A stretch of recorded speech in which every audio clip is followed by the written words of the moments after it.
buongiorno e bentornati alla nostra diretta. Siamo in edizione straordinaria anche questo pomeriggio per informarvi, raccontarvi di quello che sta succedendo in Veneto con l'emergenza coronavirus. Abbiamo sentito le parole di Luca Zaia, Presidente della Regione, durante la conferenza stampa, parole anche di risposta a quanti in Italia avevano dato quasi degli irresponsabili ai veneti e al governo veneto per la scelta di riaprire, allentare quelle che sono le misure restrittive per gestire al meglio l'emergenza coronavirus.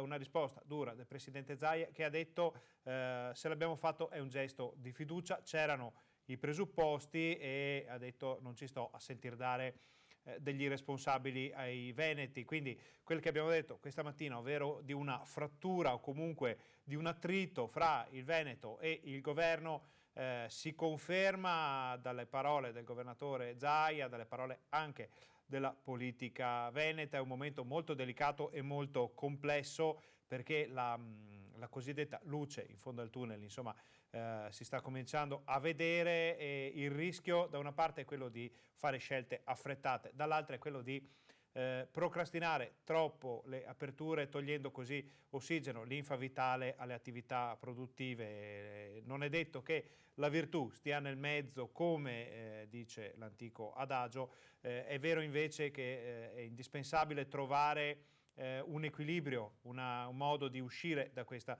situazione. Sentiremo oggi le varie forze politiche cosa ci dicono anche su questo argomento. Come sapete, questa parte della nostra informazione in edizione straordinaria è dedicata anche e soprattutto alle interviste, agli approfondimenti, ai contatti con assessori, consiglieri, sindaci, politici in generale, per fare un po' il quadro della situazione e capire dove stiamo andando. Noi ora abbiamo un appuntamento telefonico in Skype con il consigliere regionale Nicola Finco, vediamo che non è in questo momento disponibile, quindi poi lo richiamiamo fra qualche istante. Noi continuiamo a fare il punto della situazione.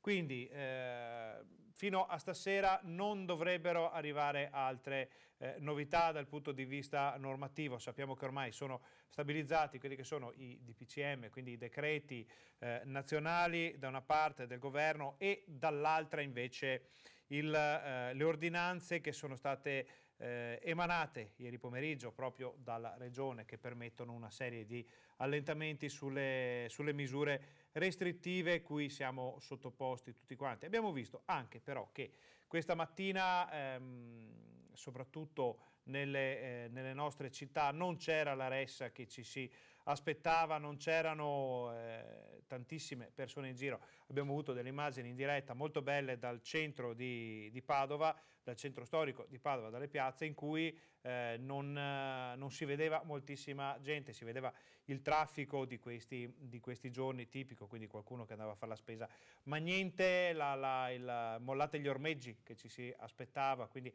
anche questo è un segno di come si può dire, di civiltà, di rispetto, di responsabilità da parte dei veneti.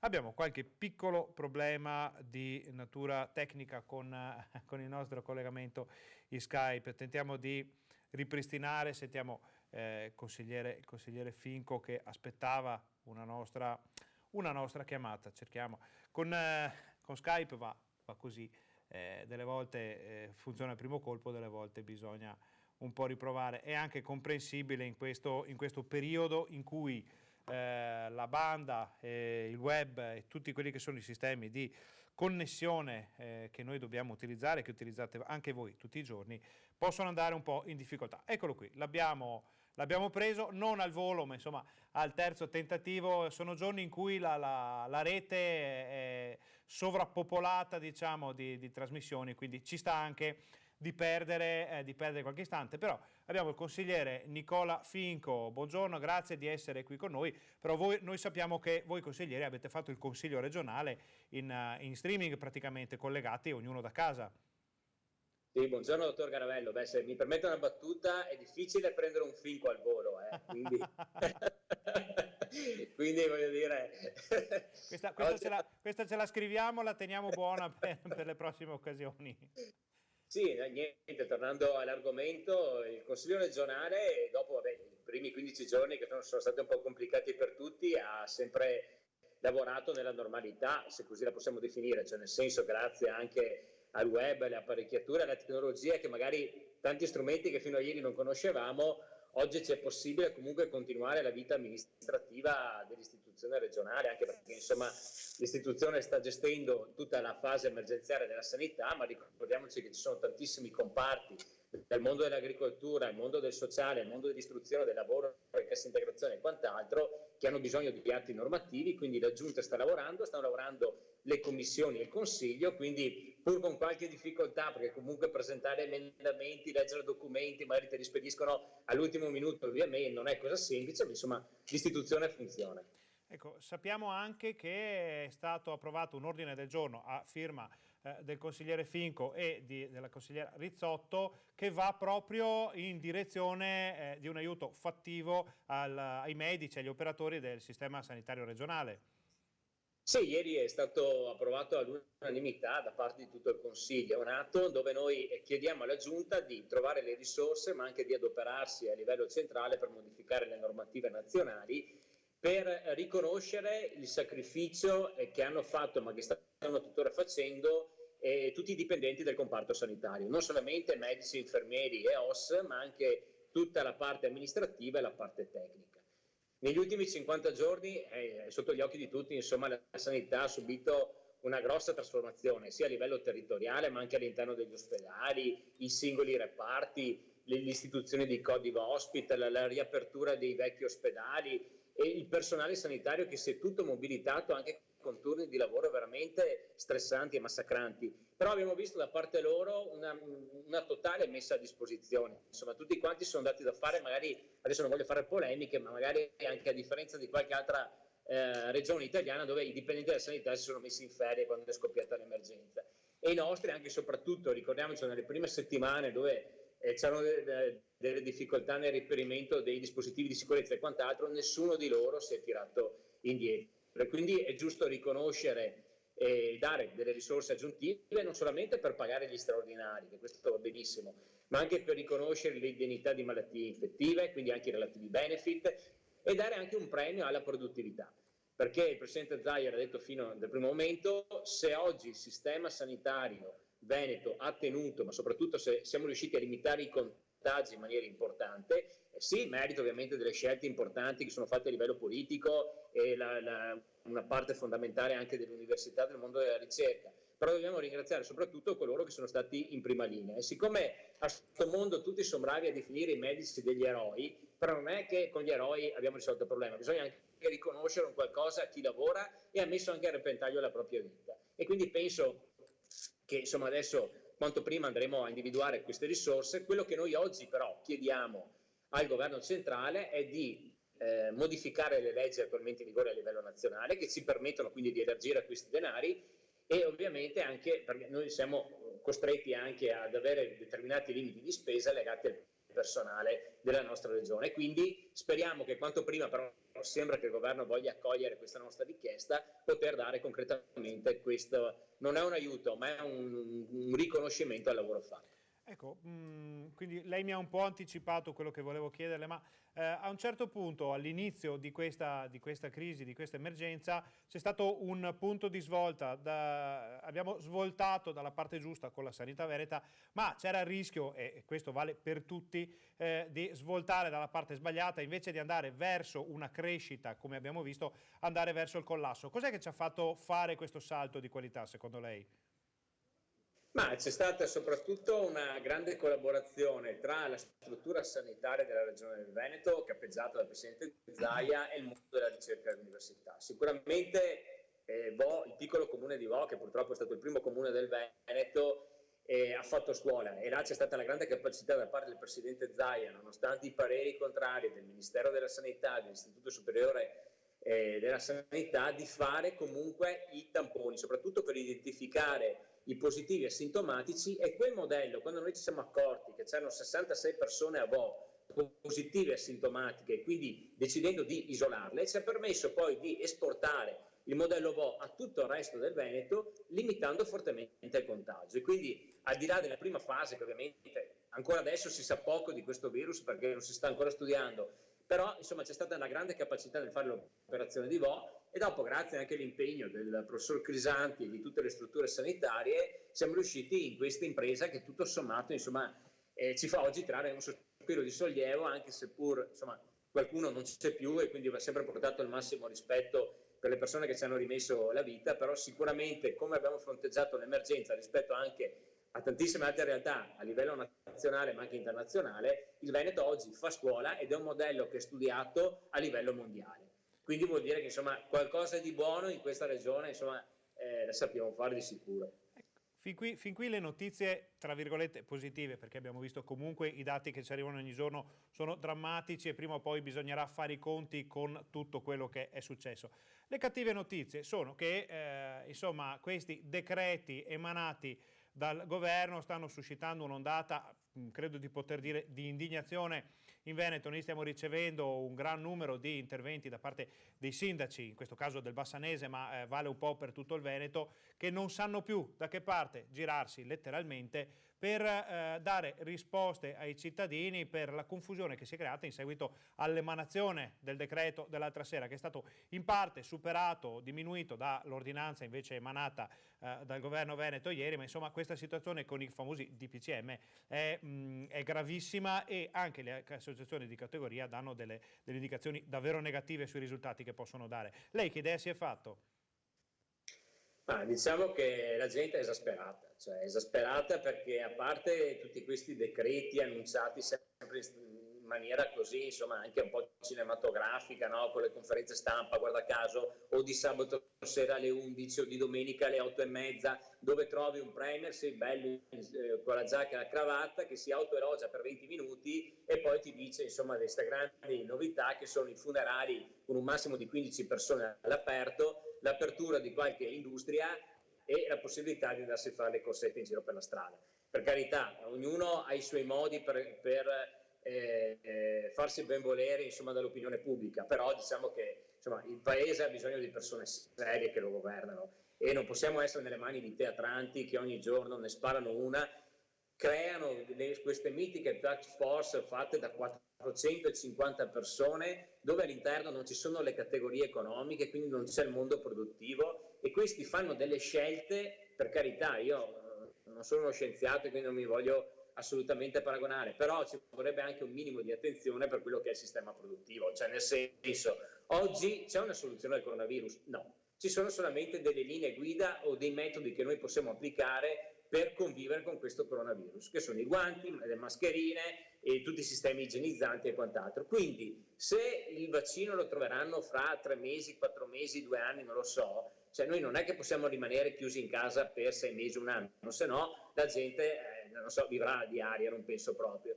E quindi dobbiamo iniziare a adottare tutta una serie di protocolli per far lavorare la gente in totale sicurezza, come sta facendo il resto del mondo, perché il Premier Conte non può dire che lui è all'apice di un sistema che tutto il mondo sta invidiando, perché in questa maniera vuol dire che prendere in giro coloro che non sanno più come fare per riaprire la bottega domani mattina, perché se noi ci mettiamo nei panni dell'imprenditore, della piccola attività commerciale, no? Che è dal mese di marzo che è chiusa, sono già 3 mesi di affitti che saltano, 3 mesi di fissi di bollette che saltano, magari hai un mutuo acceso, perché chi avvia una piccola, per quanto poco ha un mutuo acceso, cioè vuol dire aver perso 10.000 euro e aver avuto 0 entrate negli ultimi 3 mesi. Come puoi tu dire che il 18 di marzo possiamo andare nei musei, nelle biblioteche, e una persona con i guanti e le mascherine non può andarsi a prendere un caffè all'interno di un bar? Cioè questo è una follia. E dopo ricordiamoci un'altra cosa, che se anche domani mattina riapriamo tutti i ristoranti, pizzerie, pub, bar e quant'altro, non è che ci saranno flotte di persone che entreranno all'interno di questi locali, perché l'abbiamo già visto in Cina, sì, hanno riaperto, però la gente con una certa timidezza e anche con un po' di paura entra nei locali. Quindi voglio dire, un po' di linee guida dovrebbero emanarle, visto che da 1 mese e mezzo hanno messo in piedi sti baracconi e non si riesce a capire che cosa stanno facendo, ma soprattutto dobbiamo permettere alla gente di lavorare, perché la gente non chiede i sussidi, il lavoro è dignità per tutti, ok? E io quando domenica sera ho sentito degli amici anche del territorio che mi hanno chiamato piangendo, gente che magari hanno l'attività e che non sanno più che cosa fare, ma non per riaprire il primo di giugno, ma per riaprire dopodomani. Cioè io mi chiedo, ma sta gente qua dove ha la testa?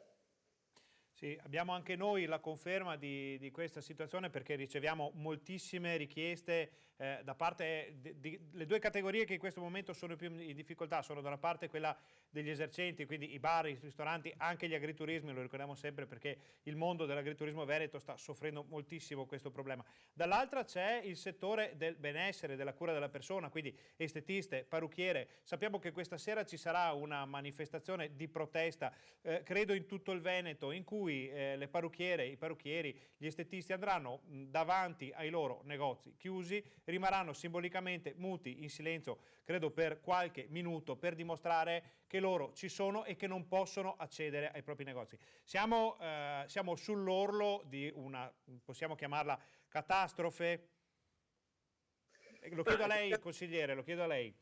No, io quello che sto riscontrando è una tensione sociale assolutamente da non sottovalutare, perché la gente quando gli manca il pane, quando vede i propri sacrifici andare in fumo, a un certo punto la gente dopo sa, tutto è possibile. Abbiamo passato una crisi economica che insomma abbiamo visto che cosa ha portato, perché non dobbiamo dimenticarci che dal 2008 in poi la grande crisi economica, i tanti suicidi che ci sono stati di tanti imprenditori del nostro Veneto. E oggi noi quello che speriamo è di non rivedere determinate scene e non, cioè che il mondo dell'impresa oggi deve essere sostenuto, e qui non si parla di arroganza, di gente che non gliene frega niente della sanità e della salute pubblica e quindi gli interessa solamente i schemi, perché qualcuno in qualche altra parte d'Italia sta dicendo che i veneti seguono solamente gli schemi e quindi sono disposti ad aprire tutto. Non è così. Qua stiamo parlando di sopravvivenza delle nostre imprese, di gente che è disperata, e il problema è che se la soluzione che oggi ti propone il governo è quella di indebitarti ulteriormente, perché ti dice io sì metto a disposizione i soldi, ma come garanzie per indebitarti ulteriormente, e lo Stato non fa un euro di sconto su una tassa, ok, ma fa solamente le proroghe, vuol dire che una persona si deve indebitare solamente per pagare le tasse. E chi è oggi l'imprenditore folle che va a indebitarsi per pagare le tasse? E oggi il settore più in sofferenza è tutto quello, ovviamente sì, l'industria, neanche una parola, ma tutto legato al piccolo commercio, al commercio al dettaglio, alle botteghe artigianali, che soprattutto in una regione come il Veneto, quindi i piccoli centri, le piccole realtà, rappresentano l'anima della socialità, della convivenza all'interno di una società come la nostra. E oggi non pensare al territorio, non pensare a questa realtà, vuol dire essere folli, ma soprattutto questo sta a dimostrare che coloro che ci governano non sanno nemmeno che cos'è una partita IVA e quali sono le difficoltà che questi devono subire in questo momento. Guardi, veramente mi auguro che si mettano una mano sulla coscienza e che rivedano determinate prese di posizione e che permettano l'apertura di queste attività prima di giugno, perché veramente a giugno contiamo i morti, che forse saranno di più di quelli del coronavirus da un punto di vista economico. Questo non è un dettaglio, da poco è una cosa che ci hanno detto in moltissimi attori del tessuto produttivo e commerciale. Noi ringraziamo il consigliere Nicola Finco. Prima di salutarlo gli chiediamo al volo quali sono gli impegni di settimana del Consiglio regionale, quali sono i prossimi step di questa operazione. Allora, ieri abbiamo approvato la variazione di bilancio destinando questi primi 12,5 milioni.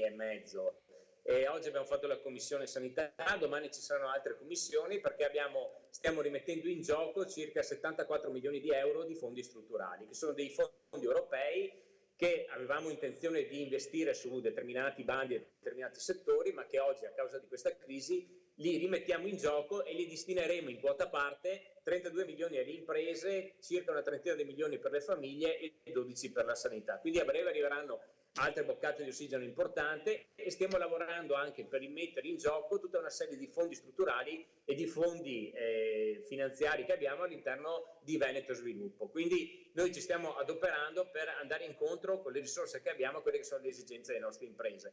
Però sicuramente oggi dobbiamo anche pensare alle tante persone che purtroppo in questi mesi hanno perso il posto di lavoro e quindi dovremo lavorare nelle prossime settimane anche per trovare delle soluzioni a questa povera gente che ha tutto il diritto di essere tutelata, anche se lo Stato purtroppo in questo momento è sordo. Ringraziamo il consigliere Nicola Finco, grazie anche per questa serie di, come si può dire, non sono annunci ma spiegazioni su quello che fa il Consiglio regionale Veneto, che è un organo, diciamo, importantissimo nell'andamento, nella struttura di questa regione. Quindi consigliere, buon lavoro, ci sentiremo spesso per fare il punto anche su questi ultimi dettagli che ci ha dato. Grazie ancora. Grazie a lei, buon lavoro. Torniamo in studio, adesso noi andiamo a sentire, come sempre in questi ultimi minuti della nostra diretta, una piccola anticipazione di quello che ci dirà questa sera il nostro TG Vicenza. Abbiamo la redazione di Vicenza che sta lavorando sodo per raccogliere tutte le informazioni dal territorio. Abbiamo la nostra Gabriella Basso che in teoria dovrebbe essere pronta a un collegamento per fare il punto con noi. Vediamo qual è la situazione della nostra redazione di Vicenza. Vediamo Gabriella, come sempre, puntuale. Risponde. Gabriella, abbiamo qualche minuto da dedicare ai nostri telespettatori per annunciare quelli che sono i temi di giornata dell'area berica per questa sera. Di cosa parleremo stasera nel nostro telegiornale? Allora, ci sono tanti temi, tanti argomenti. Ovviamente fa sempre notizia ancora il coronavirus, perché di fatto oggi, per esempio, a Brendola una cinquantina di commercianti hanno consegnato le chiavi delle loro attività al primo cittadino con una lettera da presentare al Presidente del Consiglio dei Ministri, in cui insomma dicono: noi non ce la facciamo più, rischiamo di morire. E lo stesso sindaco ha detto: probabilmente se si riaprirà a giugno, di questi 50 solo la metà probabilmente potrà ancora riaprire, quindi sono situazioni molto difficili, molto particolari. Parleremo anche, abbiamo sentito anche la gente per capire un po' cosa ha capito di questo decreto e se si aspettava magari qualcosa di più, e il risultato è che la gente, i vicentini sono confusi, il decreto è rimasto poco chiaro, non hanno capito cosa possono fare, cosa non possono fare, e soprattutto si aspettavano molto di più da questo decreto del governo. Parleremo di parroci, perché una lettera del vescovo di Vicenza invita i parroci della diocesi a donare un mese di stipendio per quelle che sono circa 1.000 euro alle persone bisognose, per esempio. E poi avremo, questi sono alcuni argomenti legati al coronavirus, ma ce ne sono anche molti altri, perché poi abbiamo anche il punto sui cantieri, perché una cosa che ha fatto il decreto del governo è, compreso l'ordinanza di Zaia, sbloccare quelli che sono i cantieri pubblici, e a Vicenza sono partiti di gran carriera. Parleremo anche di molta cronaca, perché ci sono 2 operazioni importanti, una dei carabinieri su un mondo degli appalti della ristorazione che ha messo in luce appunto un giro di malaffare. Parleremo anche dei furbetti del reddito di cittadinanza con la Guardia di Finanza, che ne ha scoperto 9 nuclei familiari che diciamo siamo dimenticati, così per dire, di denunciare all'INPS che avevano qualche introito in più, ecco, possiamo dire così. Questi alcuni dei temi di questa giornata. Gabriella, prima di lasciarti al lavoro di redazione, ti chiedo, voi che siete stati a Vicenza oggi, avete visto quell'aprite le porte di cui si parlava e che invece è stato smentito dalle immagini che abbiamo visto ad esempio a Padova? Non c'è, se tu intendi aprire le porte inteso dei negozi, delle attività. No, delle persone in giro a spasso, pareva che questa mattina dovessero riempirsi le strade di persone che andavano a camminare, a correre. No, diciamo che no, allora, già da qualche giorno c'è più gente in giro per la città, c'è molto più traffico che circola. D'altronde sono aperte moltissime attività, industrie, artigiani, eccetera, che hanno potuto ricominciare a lavorare, ma gente a passeggio, diciamo così, per verità non ancora, devo dire, grande movimento. Ecco, poi oggi complice anche il tempo, magari non molti erano in giro. Chiaro che tanti sono ancora, come dicevo, molto dubbiosi se effettivamente possono andare, fino a che punto possono andare nel comune, fuori comune, tra il parente e il questa cosa del coniuge, del congiunto ancora lascia tutti molto perplessi, insomma. Sono titubanti, hanno paura della multa, della sanzione. Bene, allora ringraziamo la nostra Gabriella Basso, grazie di questa anticipazione, di questo punto stampa su quello che vedremo nel nostro TG Vicenza di questa sera. Buon lavoro, se ci sono notizie importanti non esitate a chiamarci, noi saremo in diretta, avremo comunque delle finestre di approfondimento fino a questa sera. Ringraziamo la nostra collega Gabriella Basso da Vicenza. Noi vi ricordiamo che al termine di questa parte della nostra informazione andrà poi in onda alle 16 la TV dei piccoli, con mezz'ora dedicata esclusivamente ai bambini. Poi avremo dalle 16:30 fino alle 18 il nostro consueto tempo libero per gli adulti, ma anche per i bambini, con la ginnastica che si può fare comodamente dal proprio salotto. Quindi prima il Pilates, poi il Tai Chi, la ginnastica dolce, la Zumba, tutti esercizi studiati appositamente in modo che possano essere fatti da chiunque, anche da persone non più giovanissime, nel proprio salotto, per rimettersi un po' in moto, prepararsi a quando si potrà ricominciare davvero a uscire del tutto. Già adesso le limitazioni in Veneto sono state allentate, quindi chi vuole uscire e fare un po' di sport può farlo secondo alcuni canoni molto importanti che vanno seguiti con grande attenzione. Però il consiglio è sempre quello di rimanere in casa il più possibile per evitare di muoversi, di espandere un eventuale contagio, nonostante tutti i tamponi, tutti gli approfondimenti che vengono fatti sul versante sanitario. Quindi con noi potete stare fino alle 18 tranquillamente nel vostro salotto e fare un po' di ginnastica. Alle 18 arriva la messa in diretta dal Santo, dalla Basilica del Santo, una delle chiese più amate della cristianità, e come ogni martedì, e questa è una celebrazione davvero importantissima e molto rara perché avviene solo in questo periodo di pandemia, verrà portata fino alla soglia della Basilica la reliquia del dito di Sant'Antonio, che verrà posta in ostensione per benedire la città di Padova e tutto il mondo in questo momento di grande difficoltà per tutti quanti. Quindi potrete vederlo in diretta qui su Rete Veneta, su canale 18, e anche sulla nostra pagina web www.reteveneta.it. Non sarà visibile sullo streaming, lo streaming di Facebook lo usiamo per le dirette dell'edizione straordinaria, per altre cose, invece il Santo lo vedete qui oppure sulla nostra pagina web. Poi torniamo con la nostra informazione, vi portiamo fino a questa sera, quando il nostro direttore Luigi Baccialli sarà in diretta alle 21:15, come sempre, con i suoi ospiti in videoconferenza Skype per approfondire i temi di giornata. Per ora è tutto, noi facciamo una breve pausa, state con noi, torniamo fra pochissimo.